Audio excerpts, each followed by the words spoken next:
ತತ್ವಮಯಾ ಸಂಸ್ಮರಣೀಯಂ ಲೋಕಹಿತಂ ಮಮ ಕರಣೀಯಂ.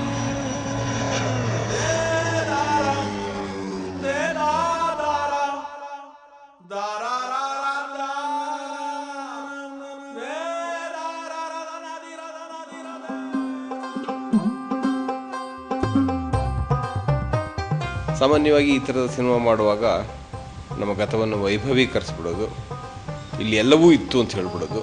ಯಾಕಂತಂದರೆ ಹೇಗೋ ಗತ ಎಲ್ಲರಿಗೂ ಗತ ಜನರಿಗೆ ಸಮುದಾಯದ ವಿಸ್ಮೃತಿಗೆ ಹೋಗಿದೆ. ಹಾಗಾಗಿ ಗತವನ್ನು ವೈಭವೀಕರಿಸ್ಬಿಟ್ಟು ಹೇಳೋದೊಂದು ಸಾಮಾನ್ಯವಾಗಿ ನಾವು ನೋಡುವ ಒಂದು ಇದು ಪರಿ. ಆದರೆ ಇಲ್ಲಿ ಹಾಗಾಗಲ್ಲ. ಅದೇ ಆ ಸಿನಿಮಾದ ವೈಶಿಷ್ಟ್ಯ.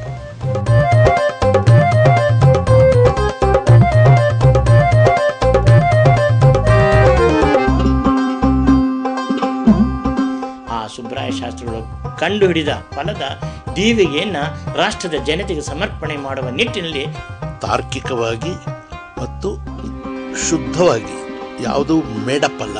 ಒಂದು ಅದ್ಭುತವಾದ ಜ್ಞಾನ ಸಂಪತ್ತಿನ ಕಡೆ ಒಂದು ದಾರಿ ತೋರಿಸುತ್ತೆ ಈ ಸಿನಿಮಾ.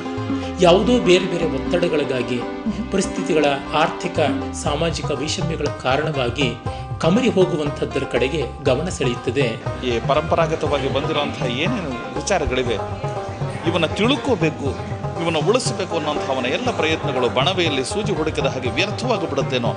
ಆದರೆ ಅವರು ಹುಡುಕ್ತಿರೋದೇನು, ಇಡೀ ದೇಶದ ಜ್ಞಾನ ಭಂಡಾರಗಳನ್ನೇ ಹುಡುಕ್ತಾ ಇರ್ತಾನೆ.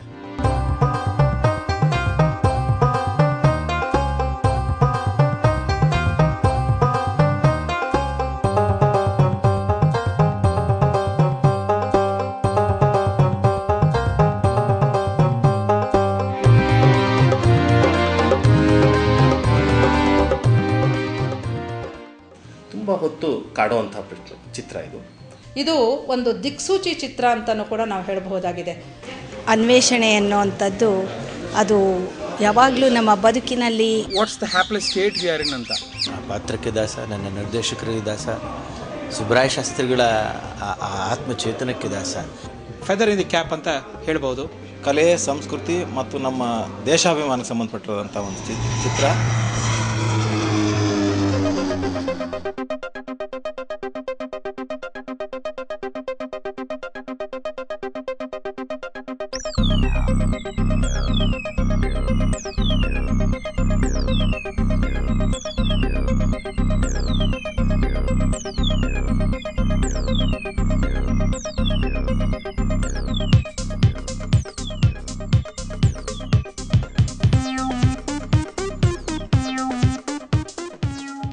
ವಾಸ್ತವಿಕವಾಗಿ ಬೊಂಬಾಯಿ ಬೀಚ್ನಲ್ಲಿ ಈ ರೈತ ಸಹೋದರರು ವಿಮಾನದಿಂದ ಹಾರಾಟ ಮಾಡುವ ಮುಂಚೆ, ಕೆಲವು ವರ್ಷಗಳ ಮುಂಚೆ ಇವರ ನೇತೃತ್ವದಲ್ಲಿ ಜೆ.ಸಿ. ಬೋಸ್ ಮತ್ತು ಮಹಾರಾಷ್ಟ್ರದ ಸೈಂಟಿಸ್ಟ್ ಸೇರಿ ವಿಮಾನ ಹಾರಿಸಿದ್ದರು.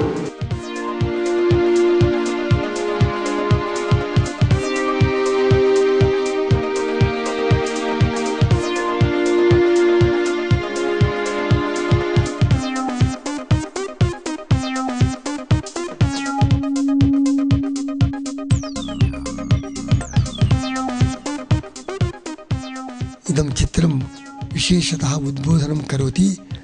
ವಿಜ್ಞಾನ ಮತ್ತು ಶಾಸ್ತ್ರದ ಪರಸ್ಪರ ಸಮನ್ವಯ ಮತ್ತು ಪರಸ್ಪರ ಸಂವಾದ ಹೆಚ್ಚು ನಡೆಯಬೇಕೆಂಬುದನ್ನು ಈ ಪ್ರಪಾತ ಎತ್ತಿ ತೋರಿಸ್ತಾ ಇದೆ.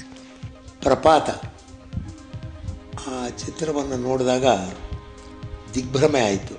ಈ ಪ್ರಪಾತದಲ್ಲಿ ಏನಿದೆ ಅನ್ನೋದನ್ನು ಹೇಗೆ ವ್ಯಂಗ್ಯದಲ್ಲಿ ವಿಡಂಬನೆಯಿಂದ ತಿಳಿಸ್ತಾ ಇರ್ತಕ್ಕ ಸಿನಿಮಾ ಇದು.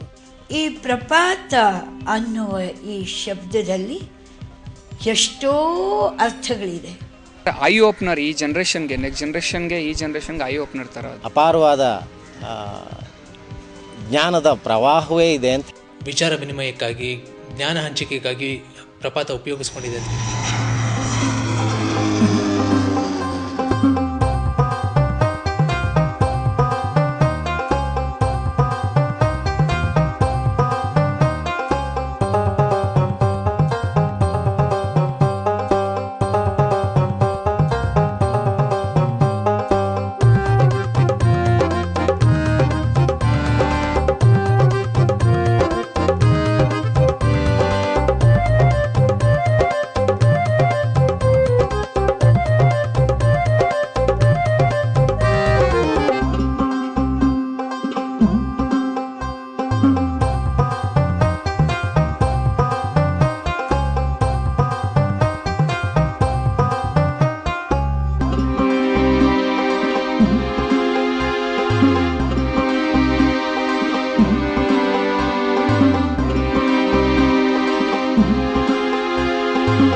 ದೇಶ ಪ್ರೇಮವನ್ನು ಅಥವಾ ಸೋಮಾರಿತನದಿಂದ ಕೂಡಿದ ಒಂದು ಜಾಗೃತಿಯನ್ನು ಅಥವಾ ನಮ್ಮ ಸಂಸ್ಕೃತಿಯನ್ನು ಪರಂಪರೆಯನ್ನು ಮರಿತಾ ಇದ್ದೇವೆ ಅನ್ನುವಂಥ ಜಾಗೃತಿಯನ್ನು ನಮ್ಮಲ್ಲಿ ಮೂಡಿಸಿದಂಥ ಚಿತ್ರ ಅಂತ. ವಿಜ್ಞಾನ ಕ್ಷೇತ್ರದಲ್ಲಿ ಅಪಾರ ಅನುಭವವನ್ನು ಪಡೆದಿತ್ತು, ಜ್ಞಾನವನ್ನು ಪಡೆದಿತ್ತು ನಮ್ಮ ಜನಗಳಿಗೆ ತೋರಿಸ್ತಕ್ಕಂಥ ಚಿತ್ರ ಇದು.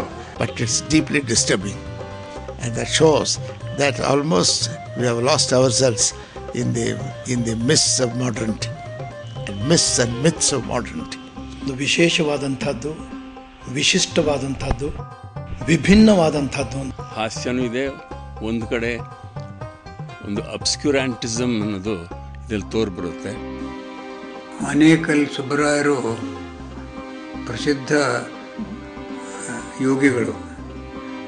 ಯೋಗಾನುಷ್ಠಾನ ಮಾಡಿದಾಗ ಅವರಿಗೆ ಬುದ್ಧಿಗೆ ತೋರಿದ ವಿಷಯಗಳನ್ನೆಲ್ಲ it's a middle class intellectual adventure. ಒಬ್ಬ ಯುಗ ಪುರುಷ ಇದ್ದಕ್ಕಿದ್ದಂಗೆ ಒಂದು ಮಹತ್ ಸಾಧನೆಯನ್ನು ಯಾಕೆ ಈ ಸಮಾಜ ಬಚ್ಚಿಟ್ಟಿತ್ತು ಅನ್ನೋದ್ರ ಬಗ್ಗೆ ದೊಡ್ಡ ನೋವಾಯಿತು. ಪ್ರಪಾತ ಅಚ್ಚರಿಯನ್ನು ಮೂಡಿಸುತ್ತೆ. ಅದು ಪ್ರಯೋಗ ನಿಜವಾಗಿಯೂ ಒಂದು ಪ್ರಾಯೋಗಿಕವಾದಂತಹ ಒಂದು ಸಿನಿಮಾ ತಂತ್ರವನ್ನು ಬಳಸಿದೆ ಅನ್ನೋದರ ಬಗ್ಗೆ ಹೆಮ್ಮೆ ಆಗ್ತದೆ.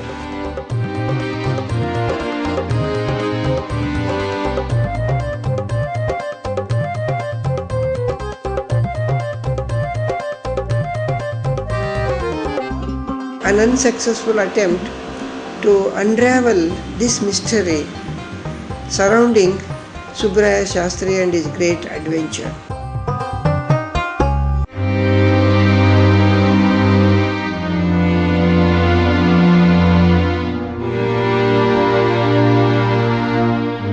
ನಿಜವಲ್ಲೂ ಈ ಸಿನಿಮಾ ನೋಡಿದಾಗ ಒಂದು ರೀತಿ ವಿಸ್ಮಯ ಆಯಿತು.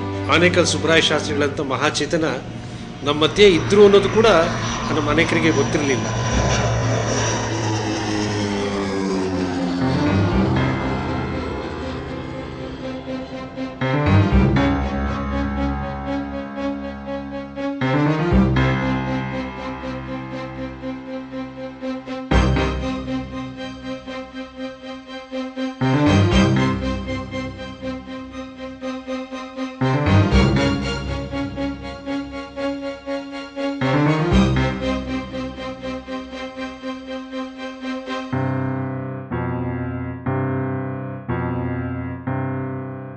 ಕನ್ನಡದಲ್ಲಿ ಸಿನಿಮಾಗಳಿಗೆ ಸೂಕ್ತವಾದಂಥ ಕಥೆ ಇಲ್ಲ ಅಂತ ಒಂದು ಮಾತು ನಾವು ಯಾವಾಗಲೂ ಕೇಳ್ತಾ ಇರ್ತೀವಿ.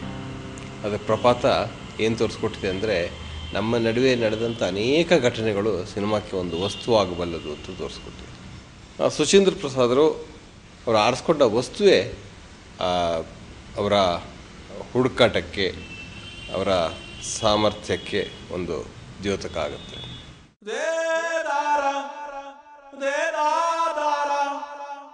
da